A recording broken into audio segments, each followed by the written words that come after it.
নমস্কার, আপনাদের সকলকে স্বাগত কৃষ্ণ মোটিভেশনে।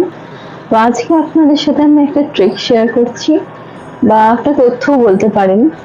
এই পৃথিবী যেমন রয়েছে, কৃষ্ণ, ভগবান কৃষ্ণ যদি কংস না থাকতো তাহলে ভগবান কৃষ্ণ কখনোই কৃষ্ণ হতে পারতো না। রাম, ভগবান রাম, রামের অপোজিটে, ভগবান রামদেবের অপোজিটে যদি রাবণ না থাকতো তাহলে ভগবান রাম রাম হতে পারতো না। তাই পৃথিবীটাকে ব্যালেন্স করার জন্য সব সময় নেগেটিভ আর পজিটিভ এই দুটো জিনিসকে থাকতেই হবে।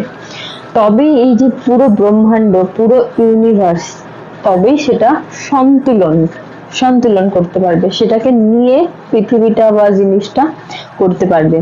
তাই আজ আপনার জীবনে দুঃখ আছে, কিন্তু আপনি ভাববেন না যে আপনার জীবনে সারাটা জীবনে দুঃখ থাকবে। আপনার জীবনে সুখ আসবে, আর আপনার জীবনে যখন সুখ আসবে তখন আপনি এটা ভাববেন না যে সারা জীবন আমার কাছে সুখ থাকবে, আমি খুশি থাকবো, অন্যদের আমি গালিগালাজ করবো, এই করবো সেই করবো।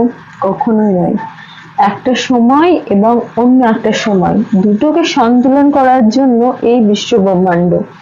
তাই জন্য এই বিশ্ব ব্রহ্মাণ্ড যেটা নেগেটিভ পজিটিভ, শয়তান ভগবান সবকিছু নিয়ে বিশ্ব ব্রহ্মাণ্ড। হরে কৃষ্ণ।